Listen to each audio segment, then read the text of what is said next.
사도행전 8장 26절부터 40절 말씀입니다. 주의 사자가 빌립에게 말하여 이르되 일어나서 남쪽으로 향하여 예루살렘에서 가사로 내려가는 길까지 가라 하니 그 길은 광야라. 일어나 가서 보니 에디오피아 사람 곧 에디오피아 여왕 간다기의 모든 국고를 맡은 관리인 내시가 예배하러 예루살렘에 왔다가 돌아가는데 수레를 타고 선지자 이사야의 글을 읽더라.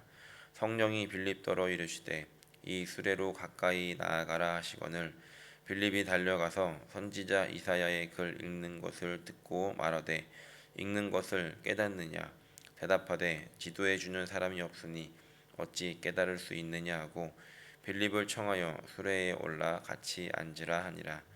읽는 성경 구절은 이것이니 일렀으되 그가 도살자에게로 가는 양과 같이 끌려갔고 털 깎는 자 앞에 있는 어린 양이 조용함과 같이 그의 입을 열지 아니하였도다. 그가 굴욕을 당했을 때 공정한 재판도 받지 못하였으니 누가 그의 세대를 말하리요. 그의 생명이 땅에서 빼앗김이로다 하였거늘 그 내시가 빌립에게 말하되 청컨대 내가 묻노니 선지자가 이 말한 것이 누구를 가리킴이냐 자기를 가리킴이냐 타인을 가리킴이냐.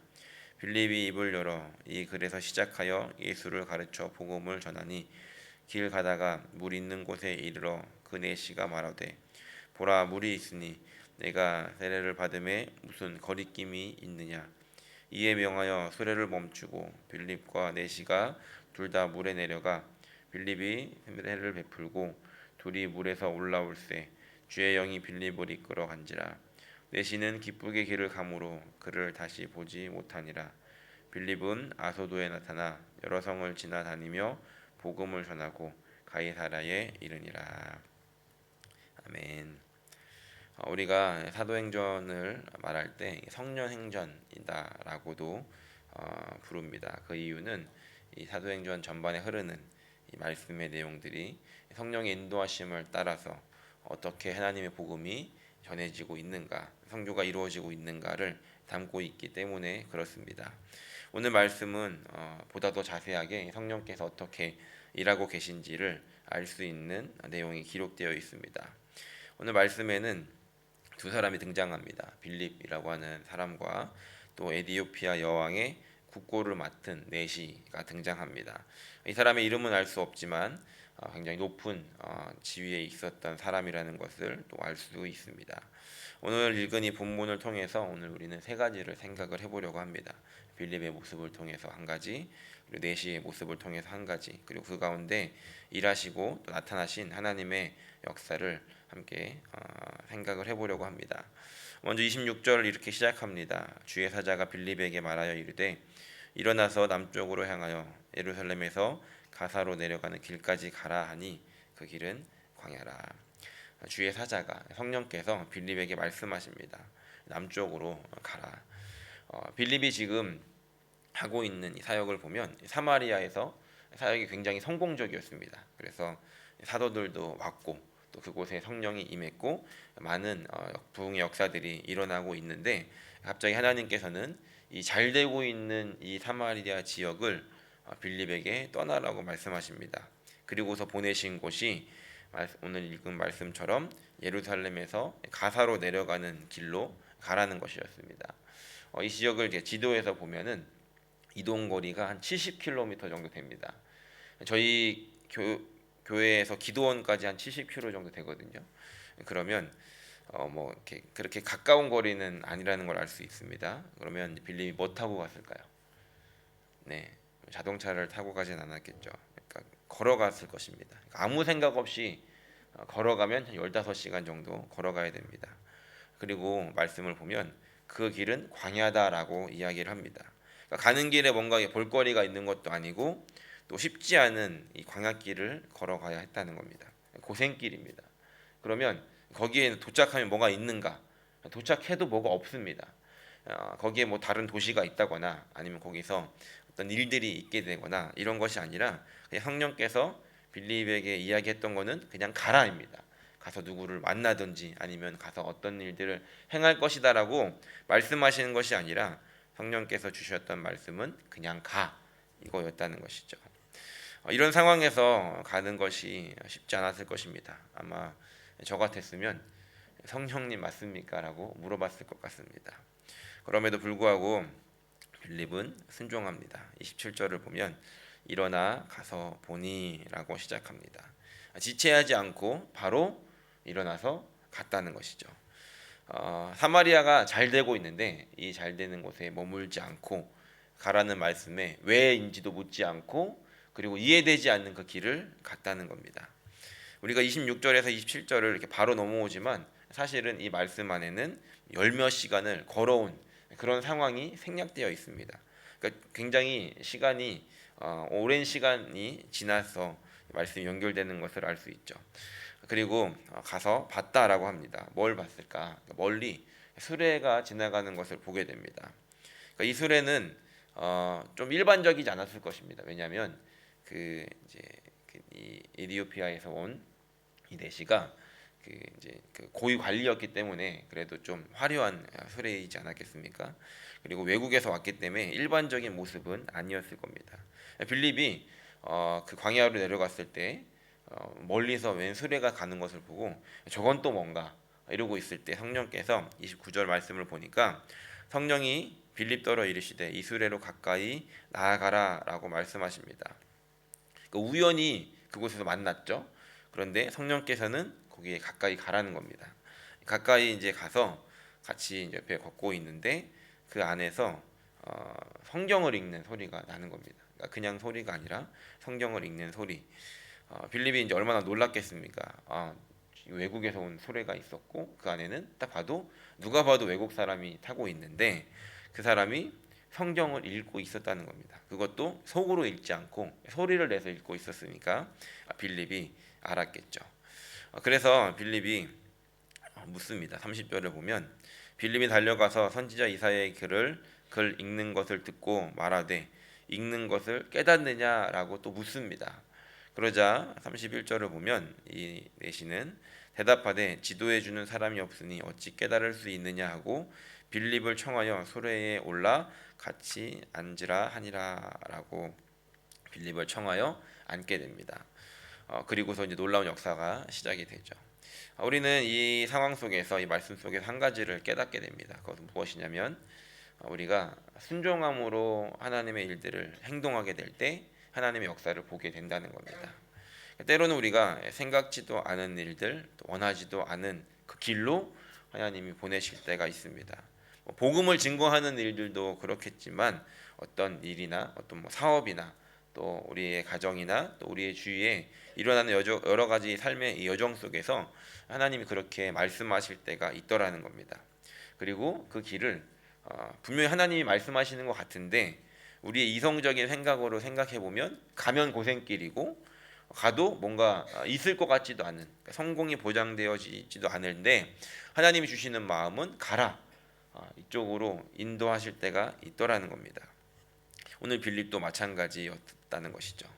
그런데 우리가 말씀에서 보았듯이 그 길의 여정에서 하나님은 이 에티오피아 여왕 간다기의 국고를 맡은 내시를 만나게 하셨다는 겁니다.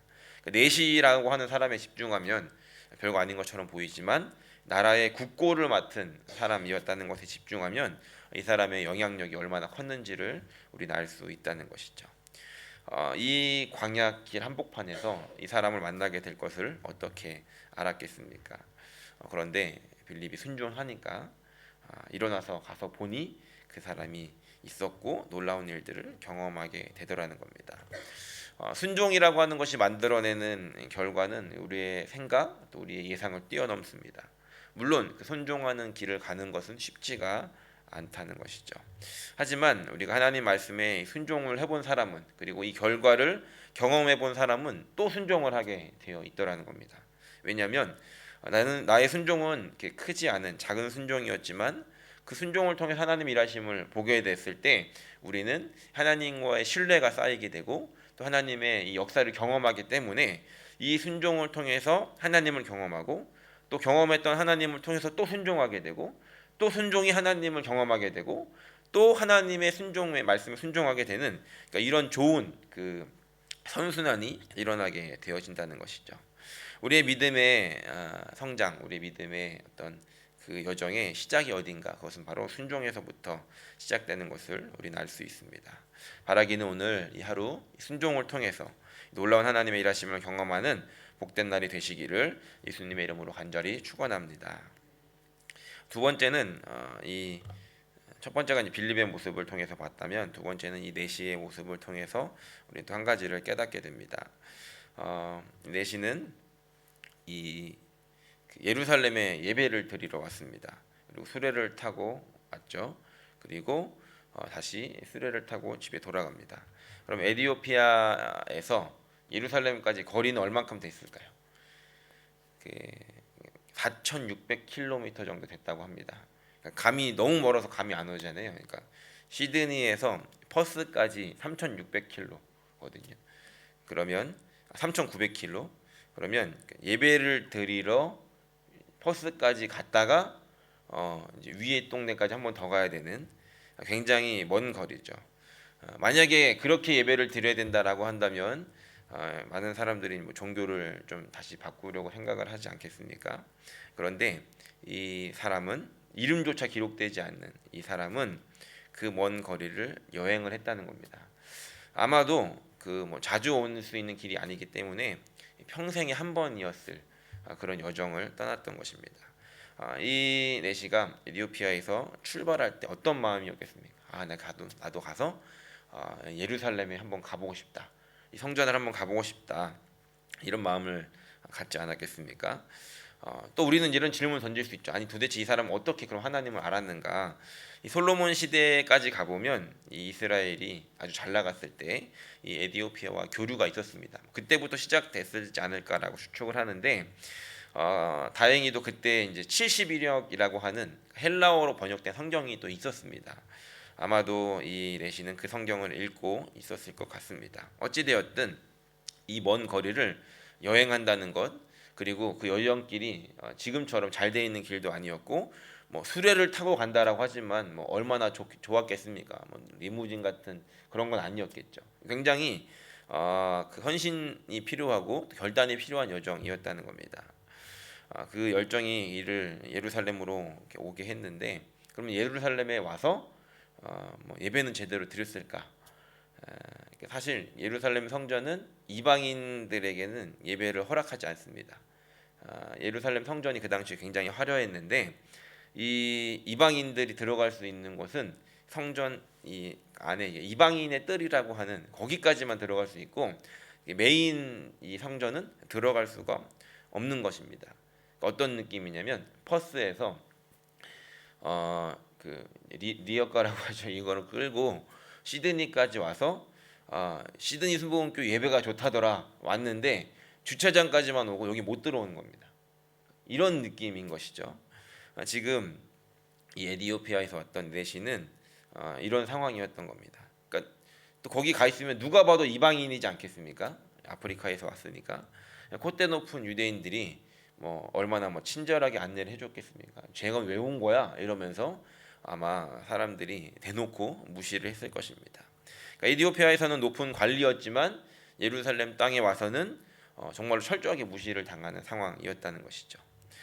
그가 했던 말에서도 알 수 있는데, 그동안에 이제 성경을 읽으면서 얼마나 궁금했겠습니까? 그러니까 유대인들을 잡고 물어보면 아무도 대답해 주는 사람이 없었다는 겁니다. 이런 상처와 멸시를 받고 지금 돌아가는 길이었다는 것이죠. 그러면 그러니까 어떻게 보면 그 기대했던 여정이었지만 아무것도 얻지 못하고 오히려 상처만 받고 돌아가는 이 여정 속에서 어떻게 보면 이 내시는 내가 지금 잘못 선택한 건가? 라는 생각이 들지 않았겠습니까? 그런데 그렇게 생각하지 않았다는 겁니다. 이 내시는 그럼에도 불구하고 그냥 주차장만 밟고 갔는데도 좋은 겁니다. 돌아가면서 성경을 또 꺼내서 읽습니다. 그러니까 수레를 타면서 성경을 읽는다는 게 쉽겠습니까? 저는 차를 타면은 이렇게 못 보거든요. 핸드폰도 잘 못 봅니다. 멀미가 나서. 그런데 이 덜컹거리는 수레를, 길도 좋지 않고 수레도 좋지 않은 이 덜컹거리는 길을 가면서 이 말씀을 꺼내서 읽는다는 게 이 넷이 얼마나 큰 열정이 있었는가를 우리가 알 수 있는 것이죠.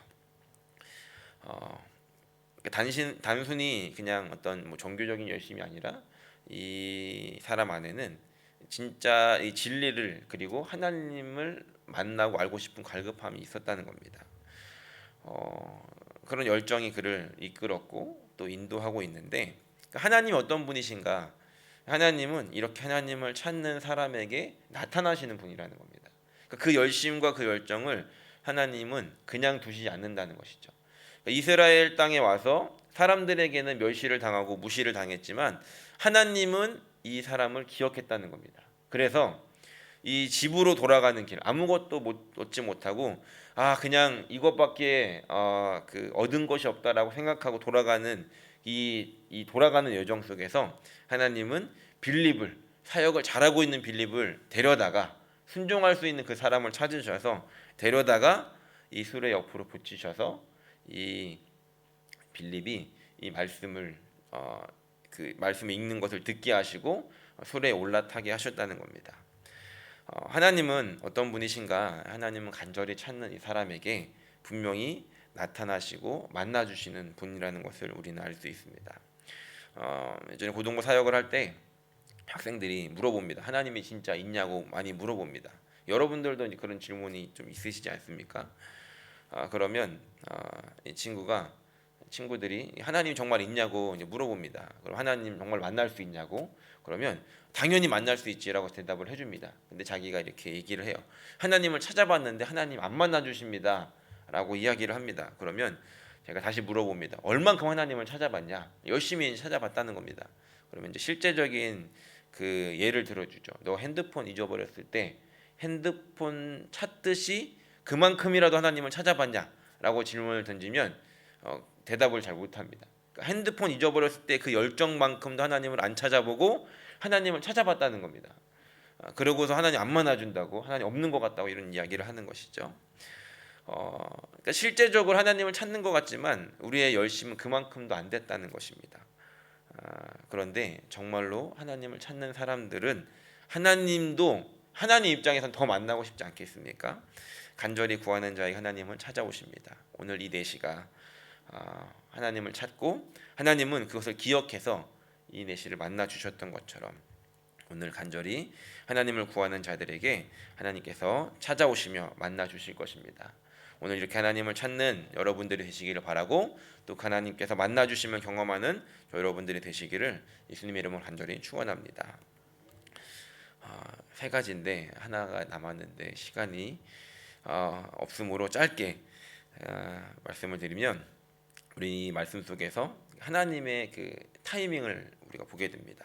그 넓은 길에서 빌립이 갔고 수레를 만났고 또 가라고 했더니 마침 이 4시가 말씀을 읽고 있었고 그 말씀이 또 이 예수님에 대한 내용이었다는 겁니다. 그러니까 그동안 쭉 말씀을 읽다가 이 4시가 피곤해가지고 그때 잠이 딱 들었다. 그럼 못 만나는 겁니다. 이 역사가 안 이루어지는데 말씀을 읽는데 마침 이사야의 글이었다는 것이죠. 그러니까 빌립이 그걸 듣고 저게 예수님 이야기인데라는 것을 바로 알아차렸다는 겁니다. 그래서 말씀을 전하면서 이 4시는 그 말씀을 깨닫게 되죠. 예수님에 대한 이야기라는 걸. 또 가다 보니까 이 광야에서 웬 오아시스를 또 만납니다.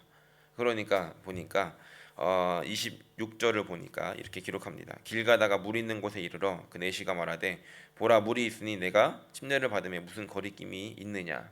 또 마침 거기 준비한 오아시스를 만나게 됐고 거기서 침례를 받게 되죠. 이 4시가 집으로 돌아가는 길에 어떤 마음이었겠습니까? 하나님 나를 버리지 않았구나. 내가 이방인이라고 사람들은 나를 무시했는데 하나님은 나를 여전히 사랑하셨구나라고 생각이 들지 않겠습니까? 그리고서 또 이 길을 가면서 말씀을 여전히 읽었겠죠. 이 4시가 지금 빌립을 만났을 때 읽었던 이 성경이 이사야서 52장의 말씀이거든요.